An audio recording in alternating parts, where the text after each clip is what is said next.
रावलपिंडी के कमिश्नर का मैंने कहा था आपको बताऊंगा, तो मैं आपको बता देता हूं। मेरे पास फर्स्ट हैंड इंफॉर्मेशन है। रावलपिंडी के कमिश्नर को सब पूछते हैं ना वो कहां है, वो कहां है। मैं बताता हूं कहां पे। रावलपिंडी का कमिश्नर रावलपिंडी में ही है। रावलपिंडी की एक सरकारी इमारत के अंदर है। उसके पास कोई टेलीफोन नहीं है, उसके पास दुनिया से राब्ते का कोई निज़ाम नहीं है। टेलीविज़न वो देख सकता है, अखबार वो पढ़ सकता है, उसकी फैमिली उसके पास मौजूद है और वो आज भी अपनी बात पर कायम है। अभी जब मैं बात कर रहा हूँ, जब मैंने ये इन्फॉर्मेशन इकट्ठी की थोड़े दिन पहले, तो जिस बंदे ने मुझे ये मालूमात दी उसने कहा जी वो अपनी बात पे खड़ा है। हमने उससे बात करके देखा, वो बंदा अपनी बात पे खड़ा है। हाँ, उसको वहाँ पे एक निगरानी है पूरी, एक सरकार की, पूरा एक सिस्टम है। वहाँ पे सरकारी बंदे बैठे हुए हैं जिस घर के अंदर उसको रखा हुआ है, और उसका वज़न बहुत कम हो गया। शुगर का उसको मर्ज़ है, गालिबन कोई हार्ट का भी इशू है उसको, और वो पहचाना नहीं जा रहा था। यानी जिस शख्स ने रावलपिंडी के कमिश्नर लियाकत चट्ठा को देखा, उसने बताया कि जिस आदमी ने प्रेस कॉन्फ्रेंस की थी, अगर आप अब उसकी शक्ल देखें तो आप पहचानेंगे भी नहीं। उसने कहा जी वो बहुत कमज़ोर हो गया, उसका वेट बहुत कम हो गया और वो शुगर का मरीज़ भी हो गया और उसको दीगर मल्टीपल मेडिकल इश्यूज़ हैं, लेकिन उसे एक घर के अंदर बंद किया गया है और उसकी पूरी फैमिली का नाम ECL में डाला गया ताकि इनमें से कोई भी पाकिस्तान से बाहर ट्रैवल ना कर सके। और हर एक को इन्होंने अपनी नज़र में पूरी रियासत ने रखा हुआ है कि ये आदमी जो है ये चोरी पकड़ रहा था और 13 की 13 सीटों के ऊपर ये कह रहा था ये 50-50 70-70 हज़ार से पाकिस्तान तरीके इंसाफ जीती हुई थी, हमने रिजल्ट बदल दिए तो भाई मेरा ज़मीर गवारा नहीं करता। वो आदमी अभी भी जिंदा है, वो आदमी अभी भी अपने मौक़िफ़ के साथ है। वो ये कहता है मैंने गलत नहीं किया, मेरा रब जानता है मैंने गलत नहीं किया। और उसको उन्होंने बंद किया हुआ है एक जगह पे, और वो सरकारी इमारत है, बाकायदा एक घर है जिसके अंदर उसको रखा हुआ है, लेकिन निज़ाम पूरा मफलूज किया हुआ, उससे किसी का राब्ता नहीं होने दिया जाता। ये निज़ाम बनाया गया वहाँ पे। तो ये मैंने आपको बताना था, बता दिया आपको मैंने। बातें हैं वो बुरे लगते हैं। जो भी पाकिस्तान में सवाल करेगा ना, एस्टेब्लिशमेंट को बुरा लगेगा।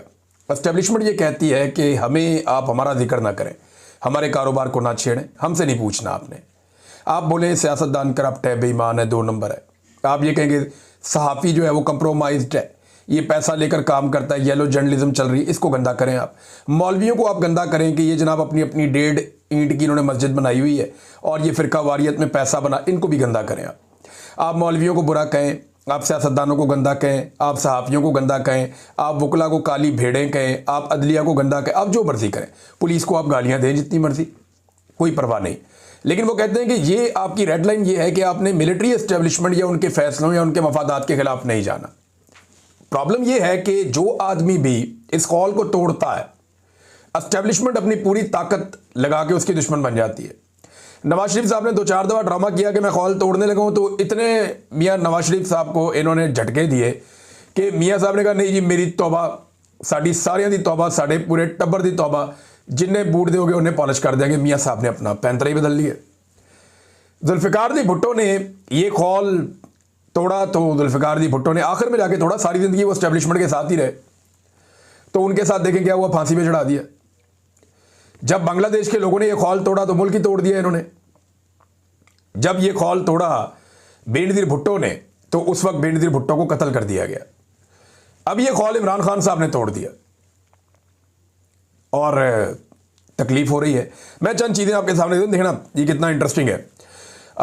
डॉक्टर अमजद साहब हैं, इन्होंने एक स्टेटमेंट दिया असेंबली में खड़े होकर। अब मुझे बताया ना किसी के पास जवाब है। DG ISPR की पूरी प्रेस कॉन्फ्रेंस घंटों वो बोलते रहे, वो 2 जुमलों में बांट के रख दी डॉक्टर अमजद अली ने। क्योंकि याद रखिएगा फौजी का काम सिर्फ लड़ाई करना होता है, बयानियां बनाना नहीं होता। वो बना ही नहीं सकता, उसका काम ही नहीं है बेचारे का। ना फौजी कारोबार कर सकता, कब्जा कर सकता, कारोबार नहीं कर सकता। यानी अगर फौज ने कारोबार करना है तो फिर उन्हें खुला मैदान चाहिए, फिर उनके मुकाबले में कोई नहीं आना चाहिए, फिर उनका कारोबार चलेगा। अगर आप एक जैसा सबको माहौल दें, एक जैसी फैसिलिटी दें, तो ये कारोबार भी नहीं कर सकेंगे।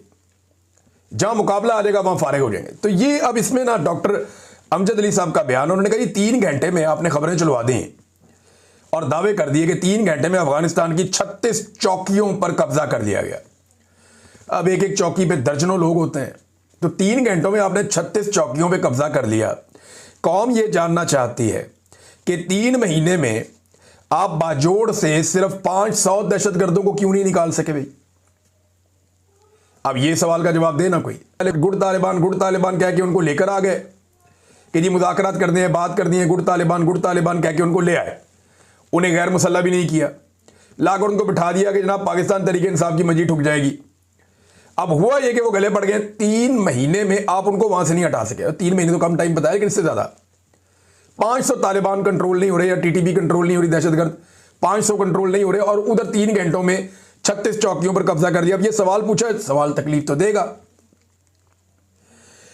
फिर यह भी तनकीद की गई सूबाई असम्बली में, क्योंकि इजलास चल रहा था वहां पे, नए वजीर आला खैबर पख्तूनख्वा सुहेल अफरीदी ने भी वहां पे खिताब किया।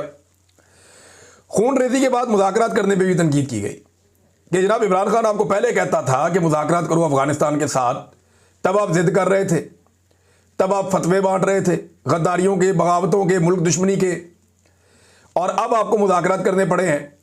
तो खून रेजी से बचने की कोशिश क्यों नहीं की? अगर आप इमरान खान की पहले बात मान लेते तो इतना खून ना बहता पाकिस्तानी जवानों का, और वहां पे जो अफगानिस्तान के अंदर लोग मारे गए उनका भी ना बहता। हत्ता कि इन हमलों के अंदर बहुत सारे पाकिस्तानी मजदूर जाँ बाक हो गए जो अफगानिस्तान में काम कर रहे थे। बमबारी हुई, वहां पे हमारे अपने मजदूर मारे गए, उनकी लाशें पाकिस्तान में आई हैं चमन बॉर्डर से। तो ये नादरीन, और हलाल अहमद ने वो लाशें जो है वो वसूल की थी। तो खून रेजी से पहले करना चाहिए था ना, इमरान खान की बात पहले मान लेते, पहले इन्होंने मानी नहीं। अब मुझे नादरीन अभी भी ऐसा लगता है कि कुछ शरपसंद ऐसे हैं जो पाकिस्तान और अफगानिस्तान के दरमियान ये जो जंगबंदी है इसे ख़त्म करवाने की कोशिश करेंगे, और बाद में ये रोला डालेंगे या डलवाएंगे अपने लोगों के ज़रिए से कि जनाब देखें अमन की कोशिश की गई थी, मुज़ाकरात की कोशिश की गई थी तो कामयाब नहीं हुए, हमने तो जनाब बड़ी सच्चे दिल से कोशिश की थी। नहीं, ये कुछ शरपसंद है बीच में जो नहीं चाहते कि पाकिस्तान और अफगानिस्तान के बीच में अमन आए और खैबर पख्तूनख्वा के और बलूचिस्तान के इलाकों में एक मुस्तकिल अमन आ जाए, क्योंकि अगर अमन आ जाएगा तो इनका कारोबार बंद हो जाएगा। लिहाजा अमन की कोशिश करनी चाहिए, सबको मिलकर करनी चाहिए। एक बात पीर अदनान कादरी साहब ने शहबाज शरीफ साहब को कही, बात तो सच है मगर बात है रुसवाई की। पीर अदनान कादरी साहब जो हैं वो सूबाई असम्बली के रुकन है, वो ये कहते हैं कि एक कर्नल से भीख मांगने से बेहतर था कि शहबाज शरीफ साहब कुर्सी को लात मार दें, वो मुलाकात वाले मामले पे। क्योंकि जब मुलाकात के लिए कहा, क्योंकि कर्नल कंट्रोल करता है इमरान खान साहब के बकौल अडियाला जेल को, वहां पे एक कर्नल है वो कंट्रोल करता है अडियाला जेल के सारे निज़ाम को, स्पेसिफिकली इमरान खान साहब के मामलात को। इमरान खान साहब ये बड़े लंबे अरसे से कह रहे हैं, उनकी फैमिली भी कह रही है, उनकी पार्टी भी कह रही है। तो अब वो एमपीए ये कहता है कि शहबाज शरीफ साहब आपसे कहा हमारे वजीर आला ने कि इमरान खान से मुलाकात करवाई, मैंने कहा बीना बनानी है, मैंने काम करना है। तो आपने कहा कि मैं पूछ के बताता हूं। अगर आपने कर्नल से ही पूछ के बताना था, तो अगर आपने कर्नल से भीख मांगनी है तो इससे बेहतर है कि आप कुर्सी को लात मार दें। लेकिन पीर अदनान कादरी साहब, गैरत बड़ी चीज़ होती है और इसको मारना बड़ा मुश्किल होता है। अब शहबाज शरीफ साहब कभी ऐसा नहीं कर सकेंगे। जिस लेवल पे वो पहुंच गए हैं, वो आलमी सतह की उन्होंने रुसवाई समेटी है पाकिस्तान के लिए। पाकिस्तान की तारीख का सबसे बड़ा जोकर वजीर आजम इन्होंने बनाकर दिया, जिसने ऐसी मदह सराई की डोनाल्ड ट्रंप की कि अमरीकी हैरान हो गए। जिस बंदे पे अमेरिकन एहतजाज कर रहे हैं लाखों की तादाद में निकलकर, रोला पड़ा हुआ है पूरे अमेरिका के अंदर, पूरी दुनिया में लोग कह रहे हैं यार ये क्या हो रहा है, और दुनिया भर का मीडिया हैरान, दुनिया भर के जो समझदार अकलमंद लोग हैं वो सारे हैरान कि यार इस लेवल की खुशामद तो कोई नहीं करता, इस लेवल पे तो कोई नहीं गिरता। देखो अरबों का तो अपना तरीका ना, किसी ने जहाज दे दिया, किसी ने सोना दे दिया, किसी ने बहुत बड़े बड़े तोहफे दे दिए, किसी ने इन्वेस्टमेंट दे दी और आदि रख लेते हैं, इसके बाद पैसे नहीं देने का ये गेम चुक दो। तो जनाब शहबाज शरीफ साहब तो आलमी सतह के ऊपर ये पजीराई समेट चुके हैं, शू शाइन वाई इनका नाम जो है वो रखा गया है। तो अब आप इनसे तवक्को नहीं कर सकते पीर अदनान कादरी साहब, खातिर जमा रखें। नादरीन, एक अनाउंसमेंट खैबर पख्तूनख्वा हुकूमत की जानिब से, और ये बड़ी पॉजिटिव और अच्छी अनाउंसमेंट है, मैं आपके सामने रख देता हूँ और इसके लिए हम शुक्रिया भी अदा करते हैं खैबर पख्तूनख्वा की हुकूमत का। उन्होंने शहीद अरशद शरीफ के नाम से एक यूनिवर्सिटी बनाने का ऐलान किया जर्नलिज्म पे। हम उम्मीद करते हैं कि पहले भी इस तरह के ऐलानात सिर्फ हुए लेकिन अमली इकदामात नहीं हुए, और अब हम उम्मीद करते हैं कि अमली इकदामात होंगे। सुहेल अफरीदी साहब की ज़ेर सदारत बाज़ाब्ता इजलास हुआ और 8 फरवरी इंतखाबात में अवामी मैंडेट के एहतराम के हवाले से भी उन्होंने एक बड़ा फैसला किया।